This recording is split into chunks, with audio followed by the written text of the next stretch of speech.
A lot of y'all been asking me about the Les Paul. What's going on with the Les Paul? I haven't talked about it for a while. I've been doing some work off camera, and I figured I'd just make a video and update you on the Les Paul guitar. So let's get right into it.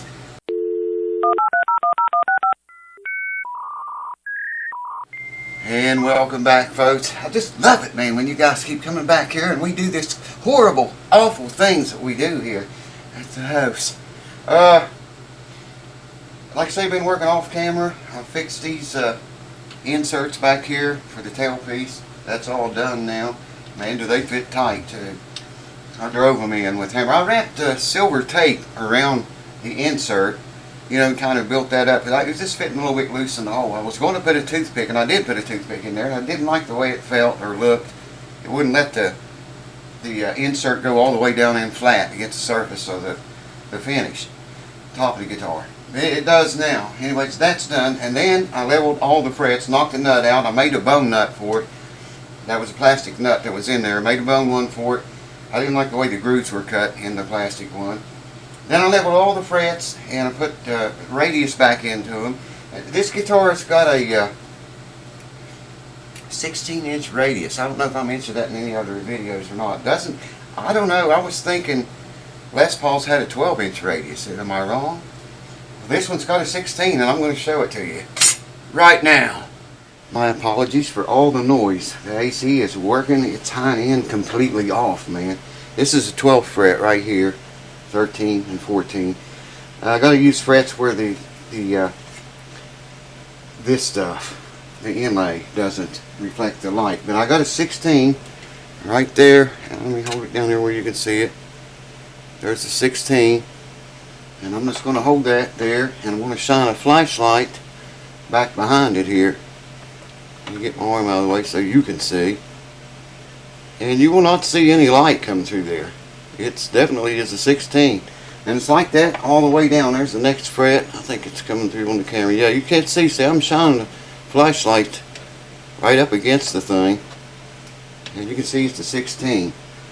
This don't have a 12 on it, but if I put a 12 on there and do that, light comes through. So I don't know, man. I just thought Les Pauls were 12-inch radius. This one's not. I don't know. I'll get the camera down and show you the frets thus far. I'm getting ready to start crowning. Here's the nut I knocked out of it. It was too wide.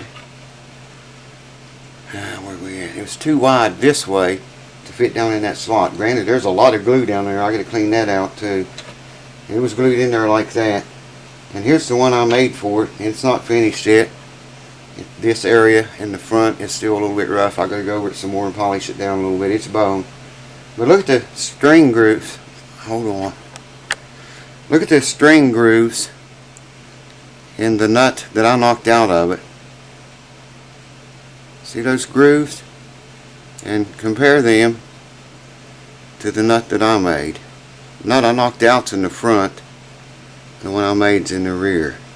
I just didn't like the way those string grooves were cut out. I don't know if you can see the front of it or not. Come on, camera. It's very rough. This whole side is yet.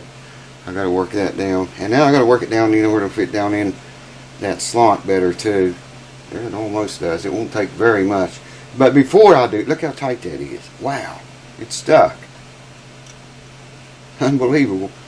That's a very good fit so far. But I got to get that glue out of there before I can do anything with the nuts. Like glue on my nuts. You can see here how flat they are. I got to color them blue again. But they are flat city. They're rough. They're still very rough. I think that's a 12th fret right there. Yeah, I see the fret markers. But they're completely flat. They got the 16-inch radius back into them now. And that fretboard had all kinds of scratches and nicks and marks everywhere.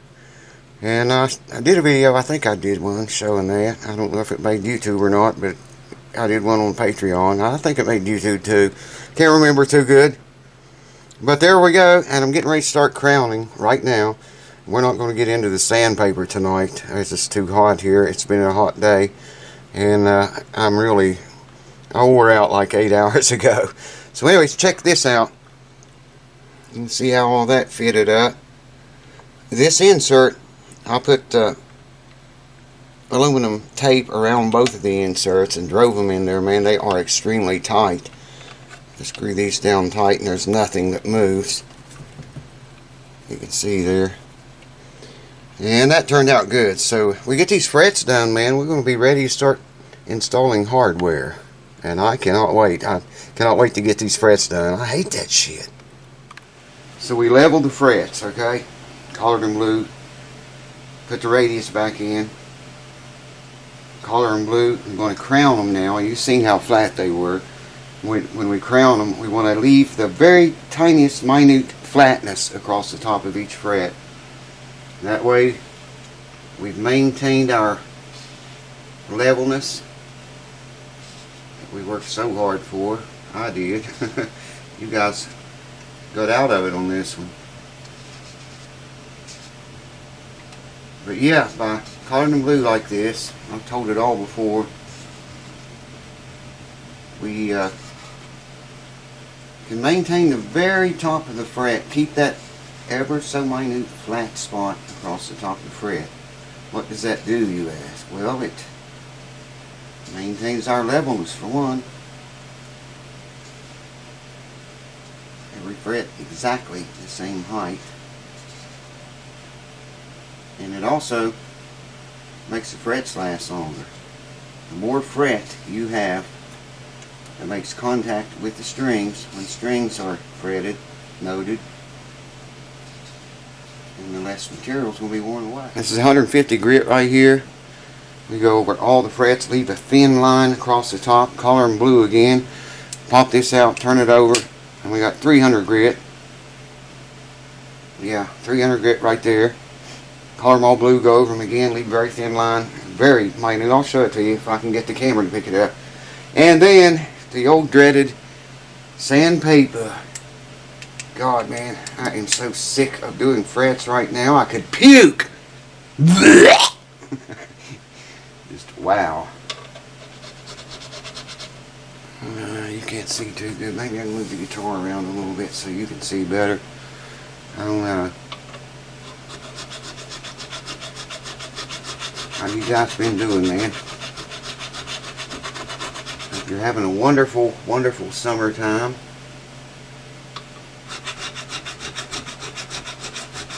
It ain't been too hot for you. Buddy, I'll tell you what, it don't take very long. Every now and then I knock the shavings out of the file. I'll just bang it on the bench a few times. Keeps it clean, keeps it cutting nice. It don't take very long with these files. And these frets are actually a lot harder than I expected them to be. One of you all asked me about the fret material on this, what I thought of it. I've got the fret wire. I was going to change it out, put Evo fret wire in it, but for now, I'm going to leave it alone. You can see what quick work this makes of that. And it's that very hard of wire. That's what it is. I don't know if the camera's picking it up. I can really hear this file biting in.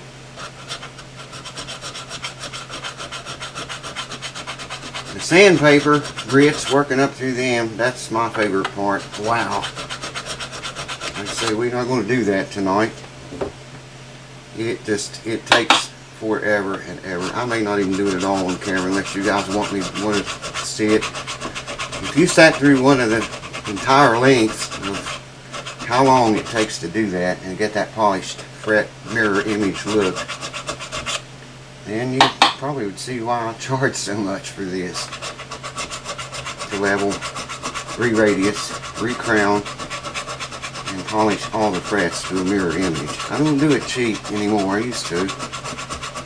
Till I seen what kind of other fret jobs luthiers around this area was doing and found out what they were charging for them. Wow, holy cow, man.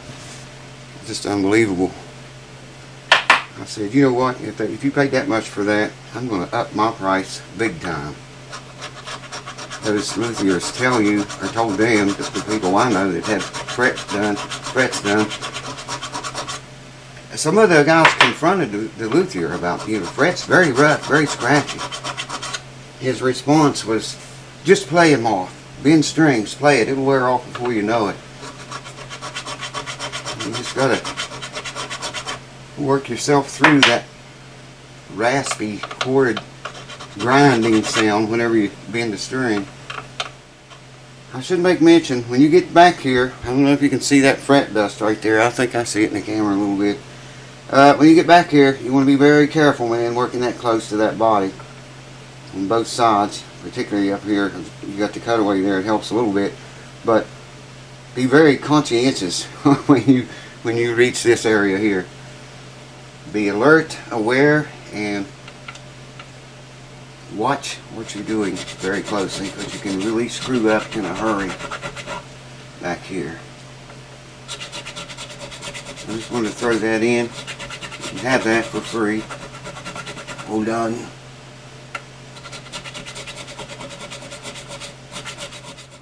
I gotta sweep it off, but hopefully you can see that tiny little thin blue line.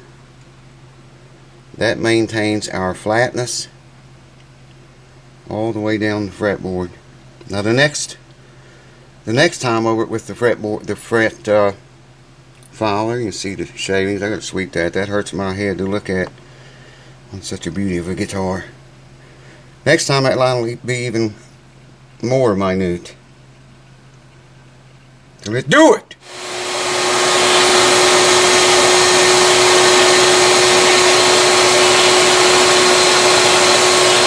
Check this out. You'll probably never hear it with all the noise in here. The AC's running, the fans and everything else.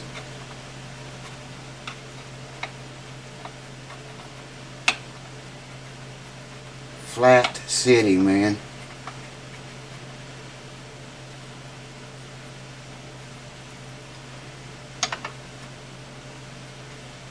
All the way across each fret is flat. You remember, it rocked on every other fret before.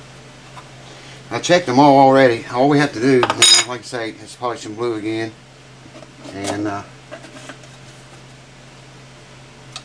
swap the file over for 300 grit. That's black. No other color will work. Blue's got to be blue. Nothing else works. Red won't work. Green, I've tried them all. Now I can just see blue better. I don't know what it is. It's just easier for me because I can see blue. Okay, now color them all blue again. I got to take the file here, pop this 150 out, put it on 300 grits. You won't hear this one biting in. I don't know if you heard the other one biting in or not. I can already hear a huge difference in how that bites into that file. Or fret, I mean. Yeah. On this top. Yes, sir. I've said it before. You just gotta set your mind to it and do it, because it's a very long, slow, painstaking process. But it's gonna all be good when we get completed. There's been so much stuff coming in, man. I stopped taking a bunch of guitars so I could get some of my own stuff fixed and get this guitar going, because I wanted this guitar to be playable as soon as possible. And after I'm finished with these frets, I'm going to immediately start installing hardware. I got brand new Grover tuners for it, 18-to-1 tuning machines. They're going to go in this puppy. This file takes a little longer than that other one did, because it's, like I say, it's not as aggressive. It saves a little bit of sandpaper work, getting the file marks out of the frets upon completion. You might notice now that line is a wee bit thinner than it was before. Reason being, because I made it thinner, I wanted it to be, see, I can barely see it in the camera. I don't think you can see it good enough to tell what I'm talking about. Might be better with the, you can tell which is best with the, there maybe, yeah, there you can see it. very thin line. Well, sandpaper's next, but I just thought of something I got to check. I was thinking today about Tall Thin Kev had a video on this guitar, and he laid a straight edge on the neck and came back and it hit just like it's doing now. And I remembered him mentioning it might need a neck reset. And I just thought, oh shit, man, if we do all this work and then it needs a neck reset too, that straight edge should come right up to the saddles. I got some room there to lower these. Yeah, I'm going to have to get a screwdriver, I think, to do it. Oh, there it goes. Looks like it's going to be awful close. And there it is. That's coming right up to the saddle. It's not hitting the bridge part. It's going over that. And it's just barely nicking the saddle a little bit. And I got some more room to go down if I need to move it down lower. So I'm glad that worked out. After all this work, it'd be a shame, man, to have to reset the neck on it too. That's a set neck. It'd be as bad as resetting a neck on an acoustic guitar. Ooh, suey! Look at that gold on that black. Wow. We're getting closer, folks. I don't know if I'll video any of the sandpaper runs or not. If you all want to see it, just say so and I'll do it, I guess. I got to do it anyway. I just got so many videos of me doing that. So there you go. I'm going to put my nuts back over here in the parts box. At least with the one. I don't care what happens to the old one. I just don't like the looks of that nut. Hope this helped someone, something along the way, a thin blue line or just anything, or maybe you had a good time or a laugh or two. If any of that happened, then this video was good. Thanks for watching. Cheers. Take care of yourself, folks, because nobody's going to do that for you. I've learned that over more than a half a century. Cheers. See you soon. Hold on.